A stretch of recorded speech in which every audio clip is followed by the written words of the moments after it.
The dollar's failure to bounce following an unchanged rate decision from the Fed. Pete, the context is always different with this stuff. In today's environment, an unch from the Fed is relatively hawkish.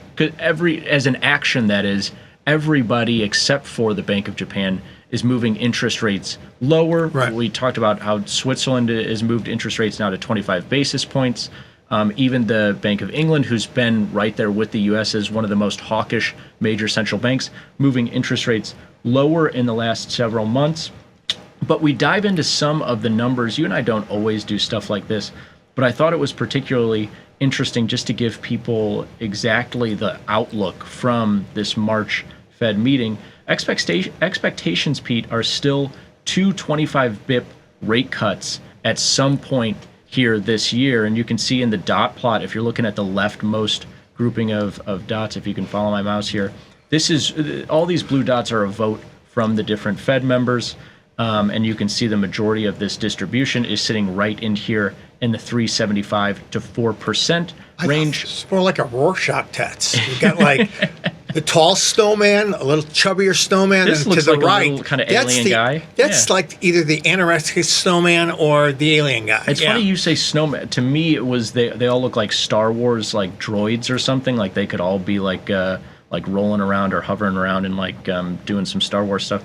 But snowmen, Star Wars characters, whatever have you, in 2025 focused around. This is actually four members thinking that we'll end the year exactly where we are right now, right, which is 425 to 450. But the majority of Fed members thinking 1 to 2 cuts. A couple people thinking 325 bip cuts, and then on into the future, thinking around 3%. What was particularly interesting, and I think what people digested yesterday more so, which has translated in a little bit of a continuation of some fear for U.S. equities and U.S. dollar against the yen, which we'll look at in a second, is the fact that if you look at these graphs here, the dotted line shows you where GDP expectations were last meeting in December, and now in March, all of the expectations from the Fed members are considerably lower right, than where they were. Here is unemployment, which is not considerably higher, but is inching higher from the Fed members. And so you have a weird standoff, and I think this is what people are trying to digest, which is inflation metrics they think are still kind of sticky, but they are inching growth lower, right, and inching unemployment higher, which is a little bit of the anti-soft landing kind of case, right, which is, okay, growth sustains, unemployment sustains at its current good level, and inflation continues to move lower, and we kind of cut interest rates in a perfect environment.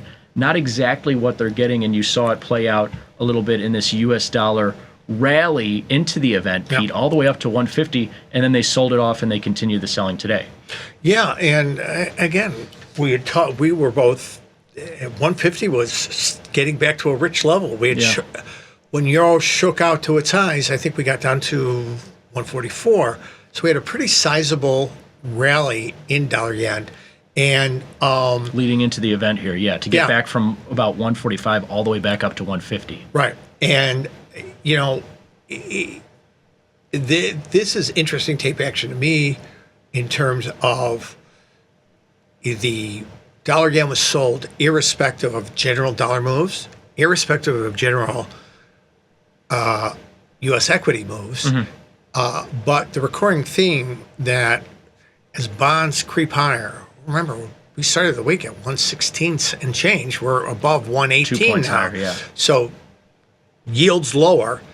I think that yield lever, if we continue to see bonds creep 118, 119, 120, this is going to potentially have kind of a very interesting exercise right back down to the and you raise a lower half of really 145. interesting point, which is that equities moved higher on the event. Right. The Fed comes out, they don't change, Powell speaks, and equities are moving towards their highs for the week. Right. And the dollar is getting annihilated. And you might say, oh, okay, well, the yen flight to quality trade, actually, that makes no sense here. I don't know what the move is Right. there. It's just dollar weakness. But then today, as they digest it more in the aftermath, equities are giving back those gains. And now you might say you're seeing, now you're seeing the yen flight to. It's regardless of what's going on in the other asset classes that you're seeing the dollar selling. And we talk about flight to quality and everything people can say, well, you're just, again, markets moved, you're picking off your sticky board of causes. You can always tell the story afterwards. Right. Yeah. And it's not that. It is, all these things come into play in different ways. The interest rate differential is real, and it drives prices. It's probably more real than anything, yeah. Yes. Expectations around growth drive prices. But it is the validation of the market being the sum of all those things. Yeah. And rather than trying to guess at them, it is looking at context of what is the takeaway for me as a trader? Am I supposed to guess what the next change in rates is?